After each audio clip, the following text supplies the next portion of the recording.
Hi, welcome to another episode of the CTO-CTO podcast. Commerce Layer is a headless commerce platform and order management system that lets you add global shipping capabilities to any website, mobile app, chatbot, or IoT device. Today's conversation is with Filippo Conforti, the CEO of Commerce Layer. Piotr and Filippo talk about Filippo's experiences as a Ruby on Rails developer, as well as about implementing global e-commerce for one of the biggest fashion houses in the world, Gucci. They also talk about what makes Commerce Layer unique and so easy to implement for companies looking to go online that don't have the budget or the resources to manage a full-stack e-commerce system. They also talk about future plans and innovative technologies that Commerce Layer is currently trying out. Let's begin. Today my guest is Filippo Conforti, founder of Commerce Layer, a headless e-commerce platform.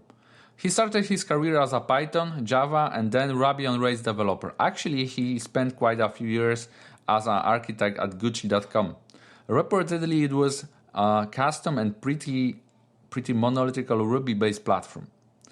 Was it the reason he decided to go full headless, founding the new e-commerce platform? I can't wait to ask him about it. Hey Filippo, I'm so glad you accepted my invitation.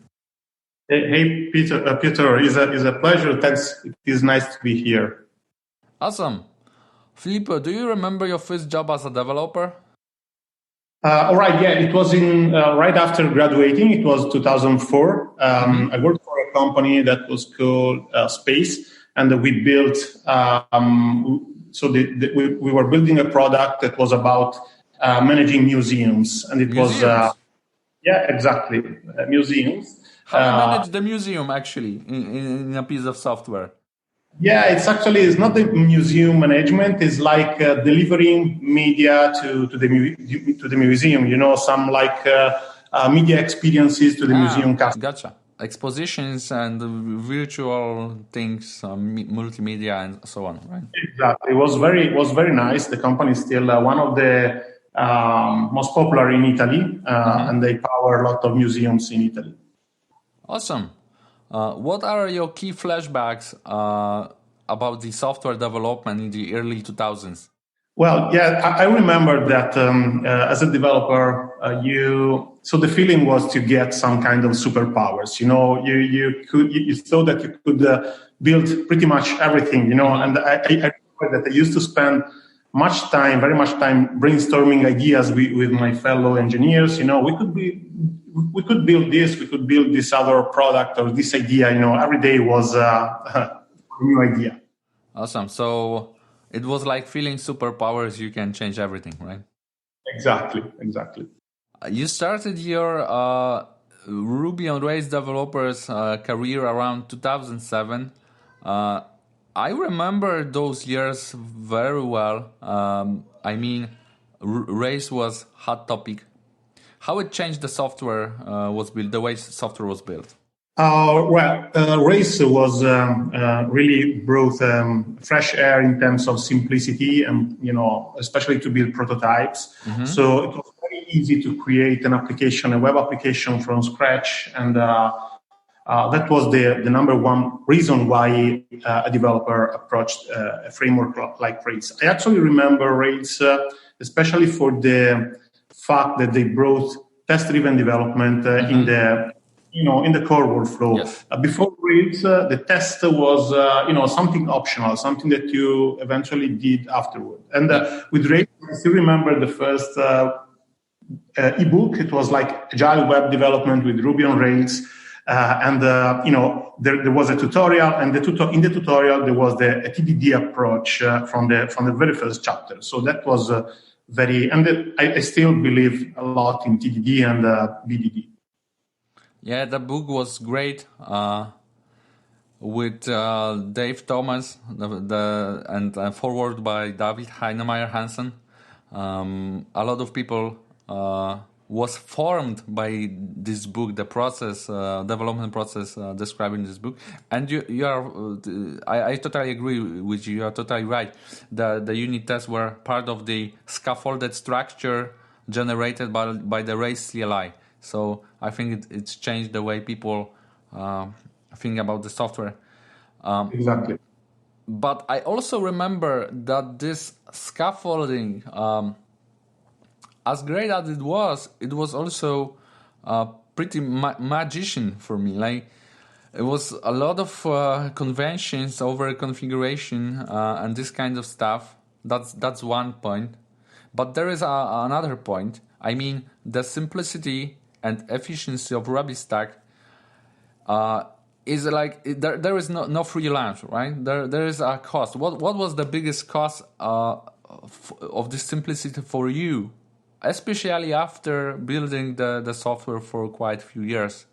What were your observations and how it involved the development process? Yeah, so I totally agree with you that there is no free lunch here. And when you start building with grades, you start using scaffolds, and it's all it's so simple. But I think that many the issue with many Rails developers, the problem is that many Rails developers didn't know Ruby.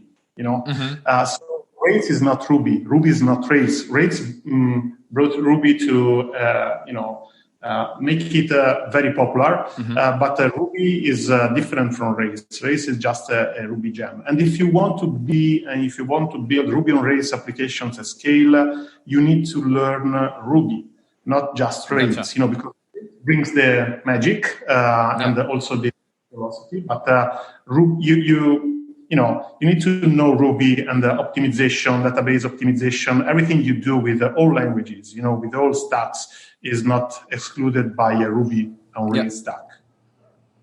Yeah, that's a fair point. I also noticed that in Ruby on Rails apps, everything is pretty much tightened up. Like, in the end, it's monolithical architecture, right? Yeah. By the way, in those years, the monoliths made sense to me. You had them. You built a monolith, and if the monolith was built in a good way, it really made sense. Also, the Rails brought APIs. Other than the test-driven development. So when you did a scaffold with a Rails application, you also got different endpoints for APIs, and that was another very interesting thing. But it was still an optional, something that you could eventually add to your application.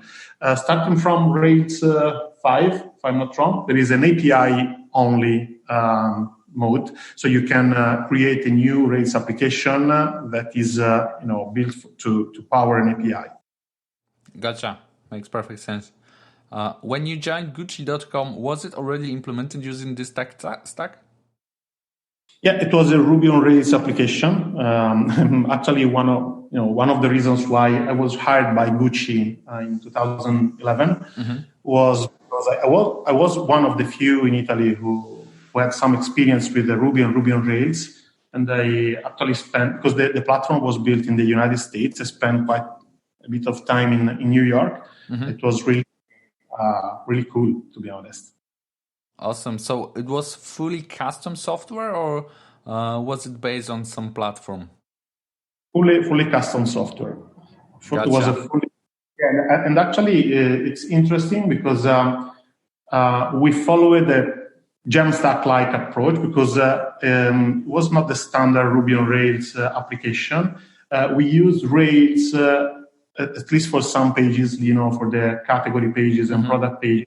We used Rails as a static site generators, and we deployed the static pages using the populating the dynamic content on those pages through JavaScript. So it was kind of an early Jamstack approach. Interesting. It was mostly because of the performance?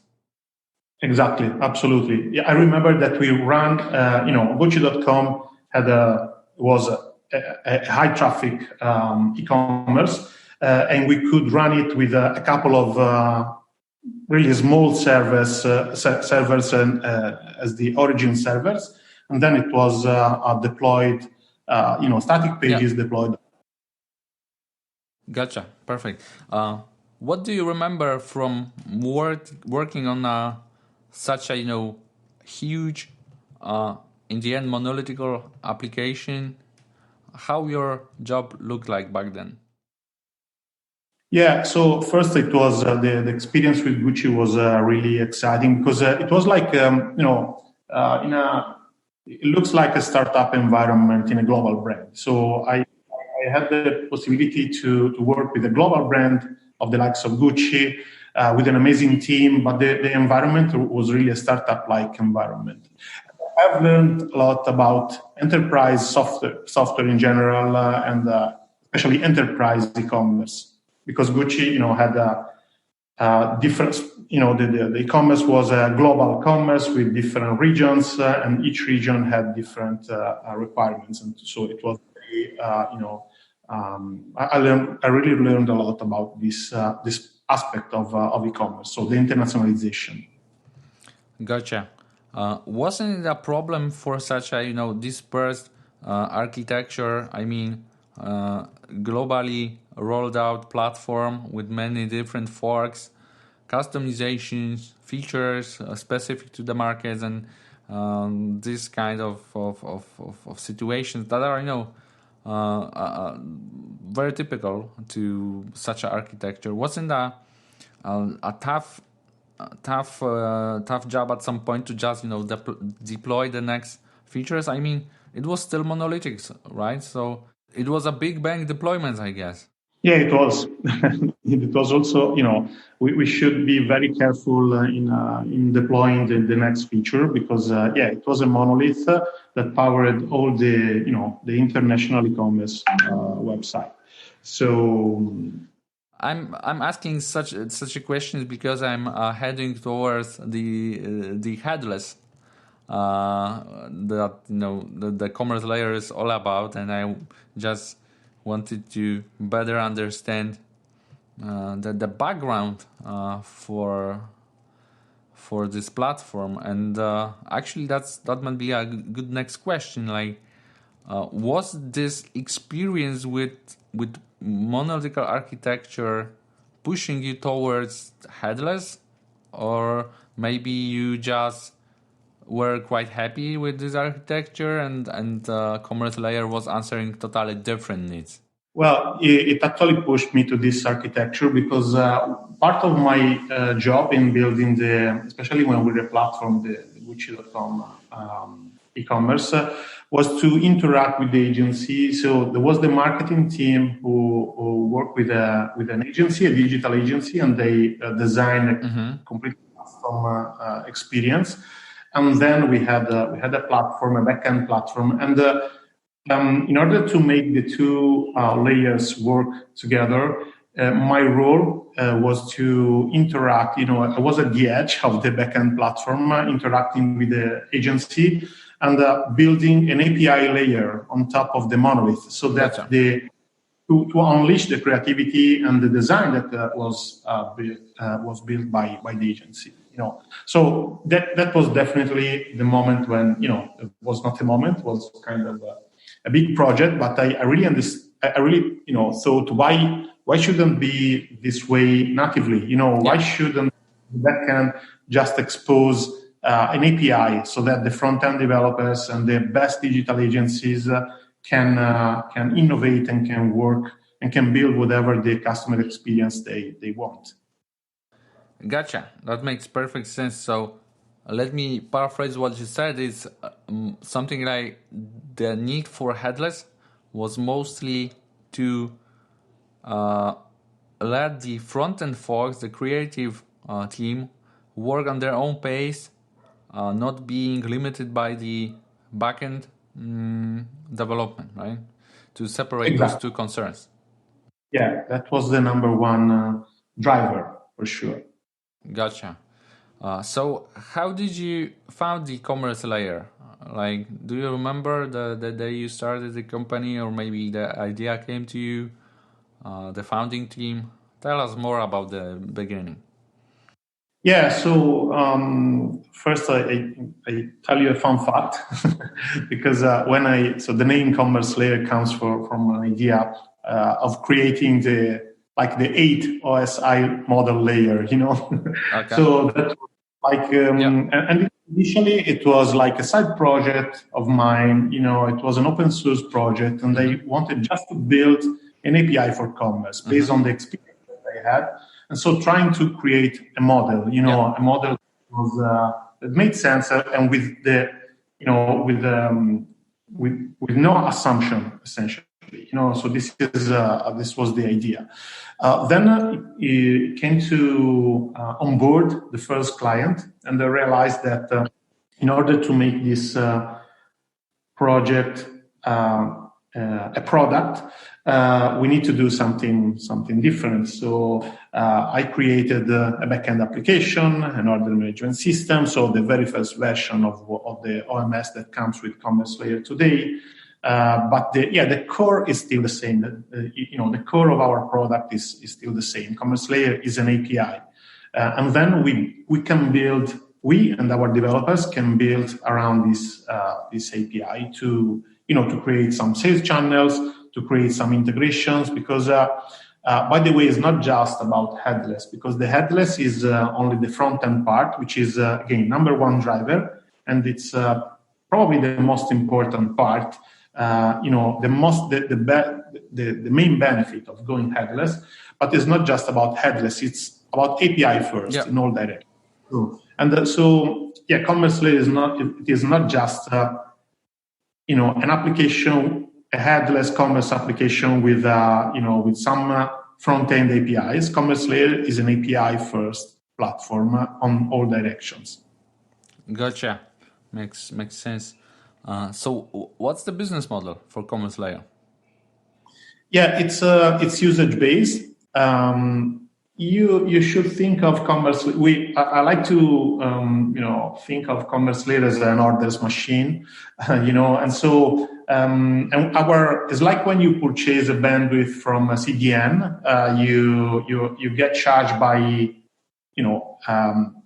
the bandwidth of the CDN itself. Our bandwidth is orders. We charge based on the order numbers. We don't go in a revenue share because we know from our own experience that especially the larger brands don't like the revenue share model too.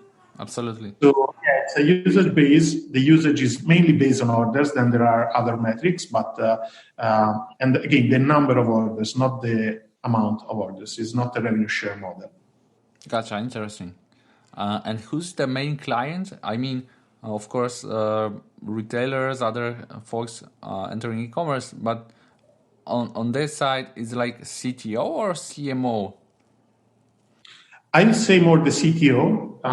So we are a developer first platform, and we want to keep this focus on developers because we really think that.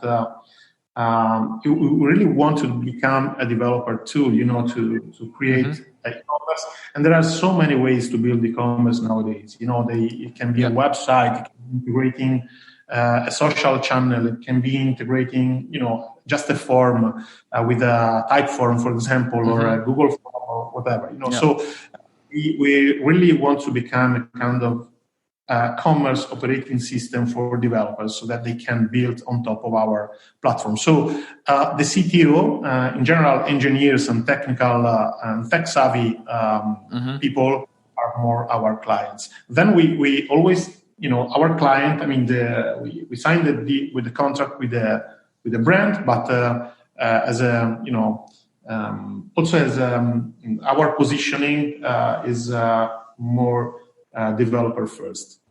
Gotcha. Do you think that you need to educate the market? I mean, you said CTOs, developers, they absolutely get your idea and architecture and the benefits, but the folks that are spending money on the retailer side are very often marketing folks or sales departments. They have the budgets. And don't they expect to have a batteries included product buying the shop platform? Isn't like this? They sometimes they do, and this is also so. in general, the promise of providing a monolith that does everything you need is very appealing, especially to the marketing departments or executives, because they have the idea of purchasing one product that does everything and that's it. It's very easy. Yes. Maybe the cost is higher, but maybe they don't care because they are looking for something that just works. I think that the history says that. I mean, not the history, because the monoliths 10 or 15 years ago made a lot of sense, but now they can't live up to the shopping experiences that the brands want to deliver to their customers, also to differentiate. So I think that this is the reason why the headless approach is becoming so popular. And to answer your question, yes, we need to educate the market, for sure. The brands, because they know that they need to go headless. Maybe they don't know all the benefits that headless can provide them. I think that we should also help developers understand the headless better, because not all developers are created equal. So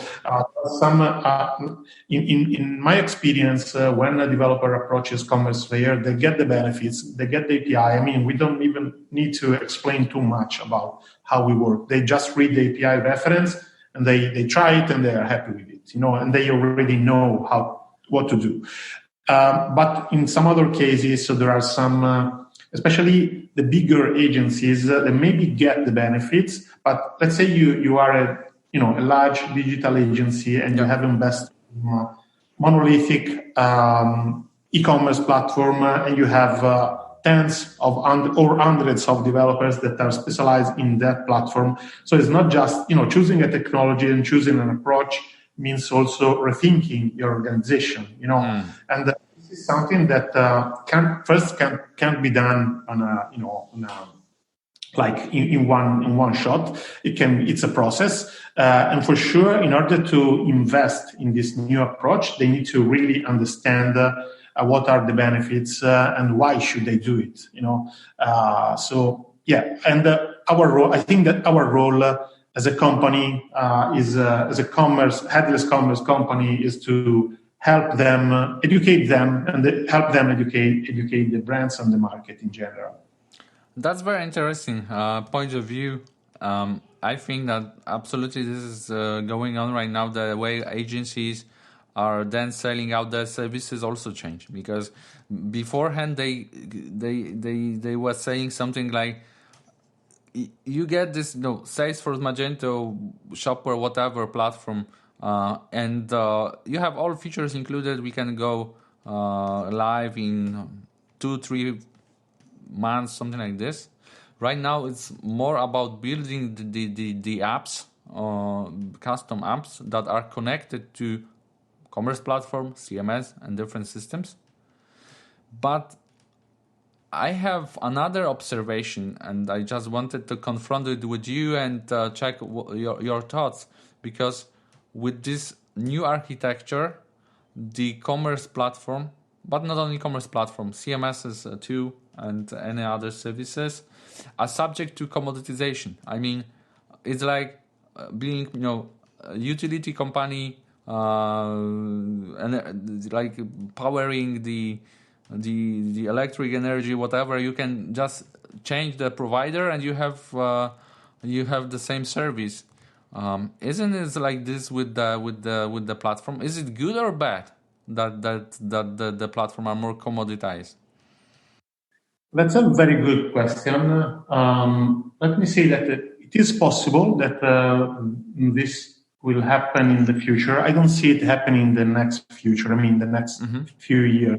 10 years, because swapping a platform, regardless it is about commerce or content or recommendation or search or whatever, so from a customer perspective, is not a bad thing.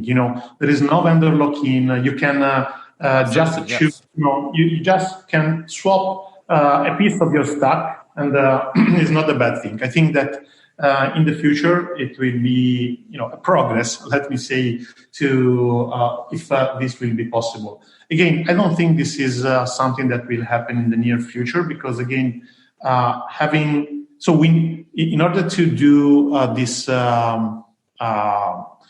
this switch, to a commoditization. Sorry,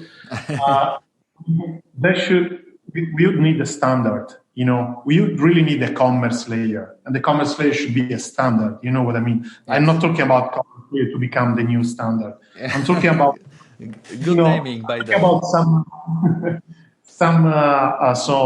standard,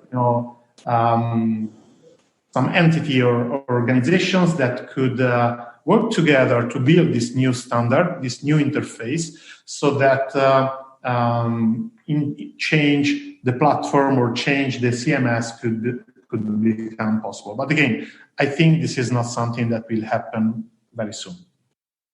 Yeah, that's interesting. By the way, today I saw Y Combinator, a startup, trying to do something like this, the unification of the e-commerce APIs. Maybe I would be able to invite the founders to interview. Okay, that's perfect. Good discussion. Related to this question, maybe I ask you, what makes commerce layer special in that case? Like we have this standardization, let's say, but also we have the whole backend system. We have all the features commerce platform is providing. So what's about the USP part of commerce layer? Yeah, so we provide a model which is not a standard, So it's our model. We try to make it as as generic as possible, with no assumption. But the USP of commerce layer is also compared to the other solutions in the market. For sure, we are a headless platform. We are an API first platform, and I want to remark this fact: we everything in commerce layer is an API. We are not a platform with some APIs. So being headless, having some APIs doesn't mean that you are headless. Yes. You can support some features. We are headless from the ground up. You started with API, in other words. Everything is an API with commerce. So the second thing that makes us pretty unique, I would say, is that we are a purely transactional platform. So this means that when you typically start thinking of e-commerce and e-commerce platforms, all of them, Magento, Shopify, even commerce tools, that is headless, but they manage the catalog-related content, the product-related content. So all these platforms consider the content related to the product and to the catalog something that belongs to the e-commerce platform. Gotcha. This is why many e-commerce platforms are also called like e-commerce CMSs. In commerce layer, you don't find anything about content. So we think that all content belongs to the content management system. So everything in commerce layer is linked to some transactional feature. Essentially, if a project with commerce layer always require a content management system, and the linking part between the content that is managed by the CMS and the transactional, the commerce part, is the SKU code, some product identifier. So you can build your content model in the content management system, and again, including your catalog, your categories, product information, whatever your product story is, is not just a product page. It can be, a storytelling made of some, any creative, in any creative way.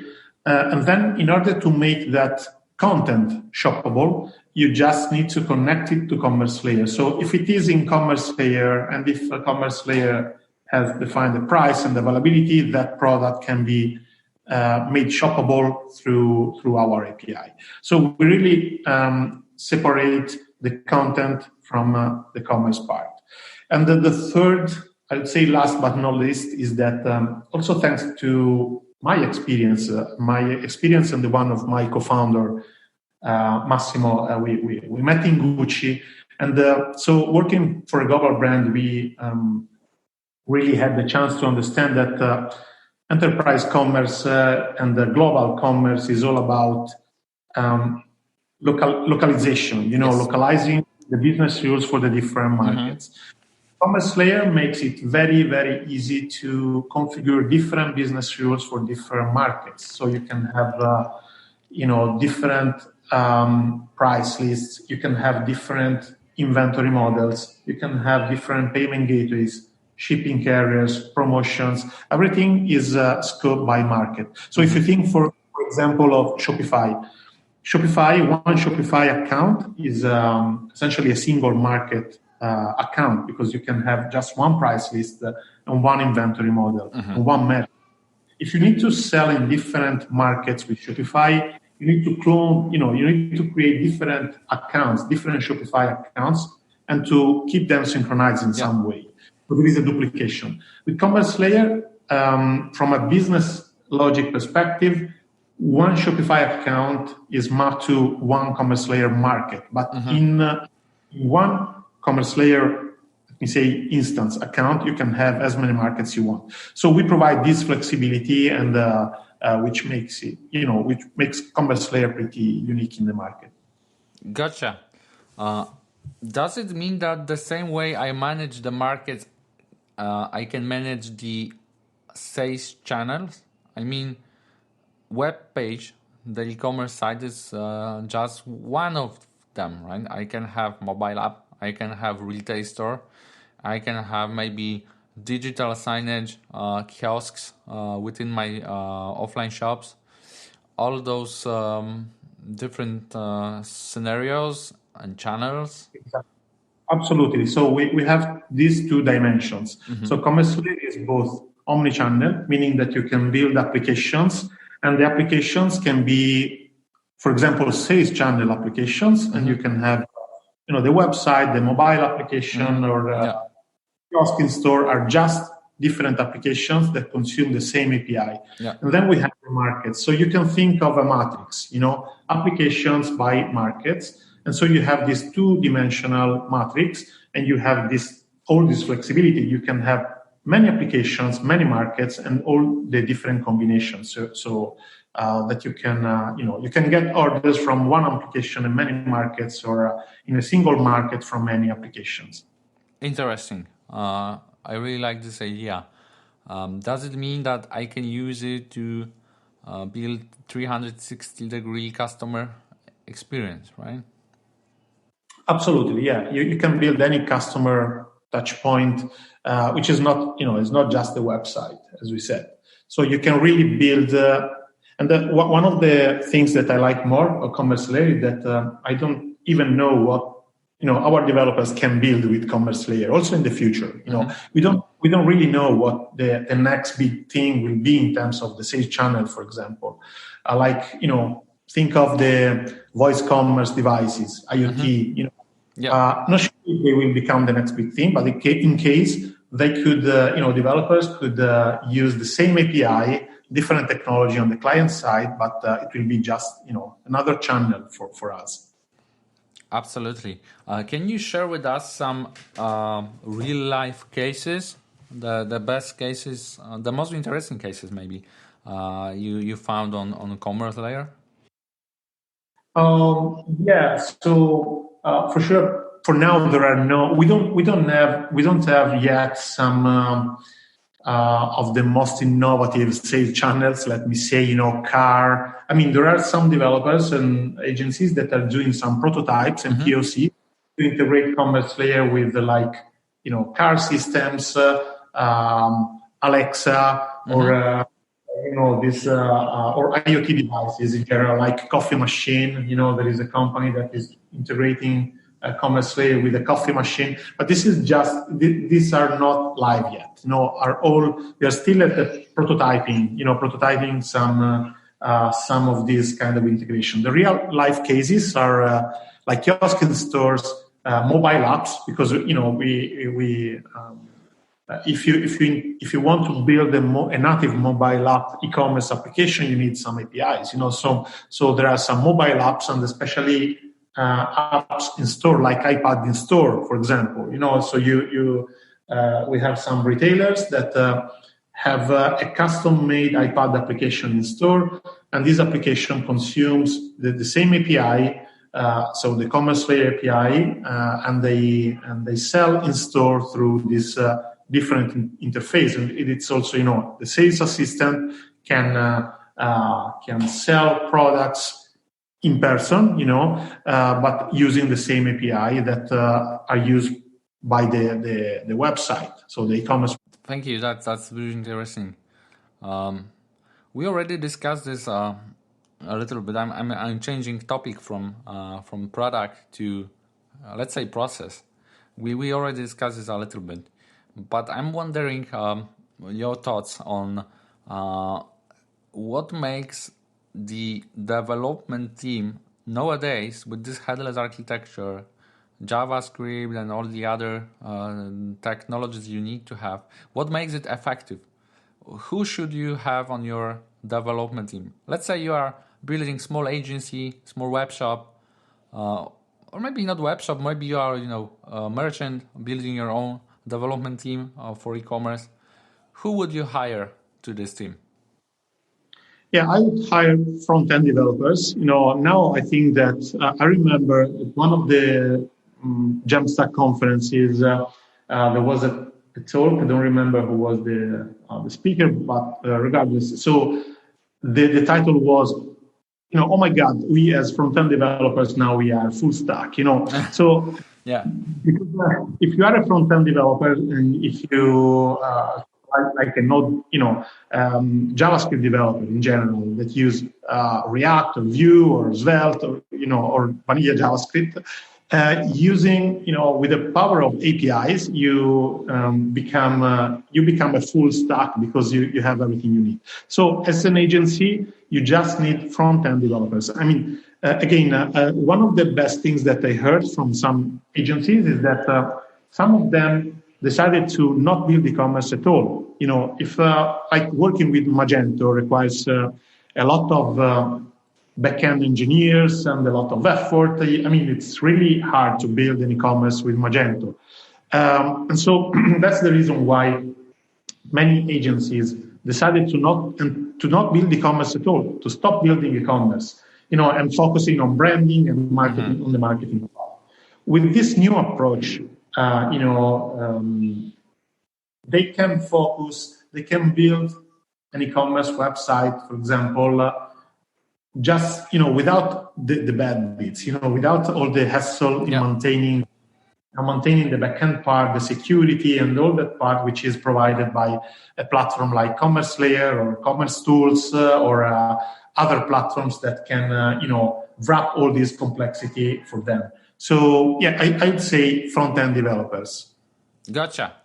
That's fair point. I haven't thought about it, but it's absolutely relevant. And the way the headless changed the way we build the software, making it much more easy, much more straightforward, so you can focus on creating the USP for your brand, which is usually front-end, right? And everything else just works because you have web services for that. Yeah, let me say also that they should have a kind of maker mindset, So you don't want to get a platform, purchase a theme, and and make some tweaks to the theme. You probably want to build something unique. You want to maybe composing your stack with the best of breed tools, and then building some Lambda functions, for example, to make a custom flow for some process or to build, a custom front end. So I would say that those developers that you want to hire should have a maker mindset, Gotcha. Makes sense. And if you were at the position for building the new e-commerce website, let's say you are still working at Gucci. Let's imagine this hypothetical situation. And the challenge is to rebuild the whole e-shop. Would it be Jamstack? I'm asking because you mentioned Jamstack a couple minutes ago. I think it's very, very important.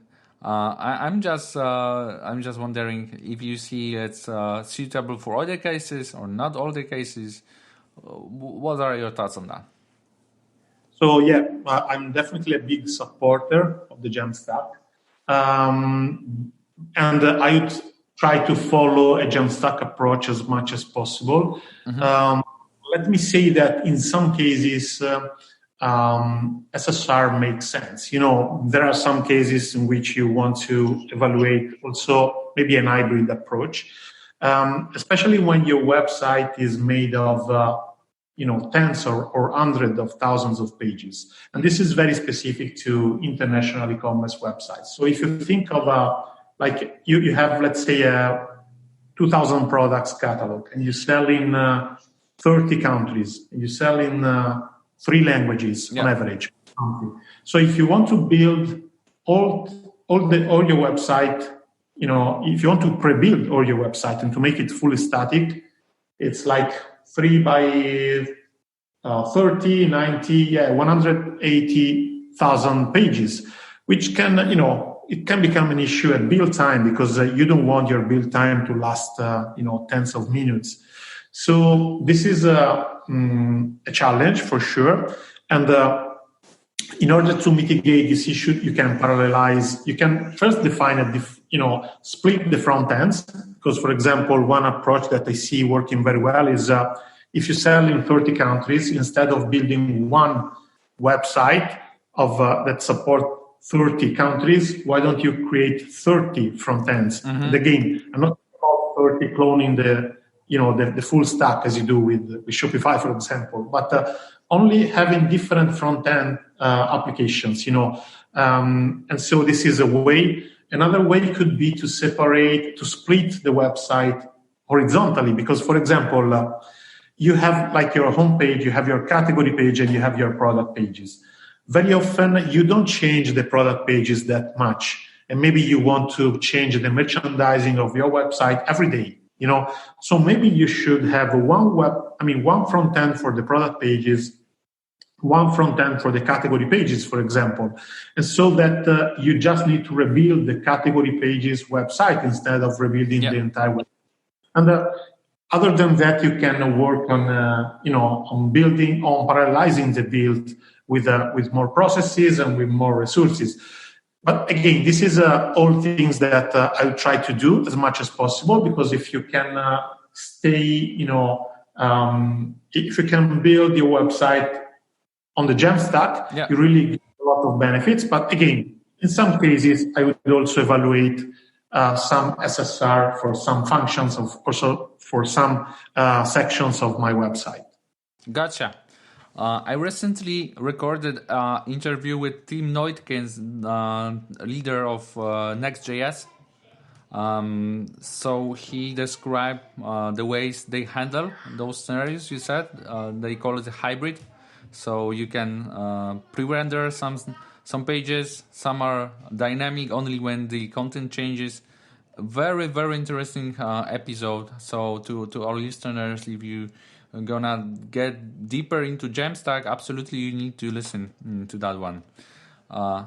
Okay, Filippo, I have a few more general questions, if you don't mind. Sure, please.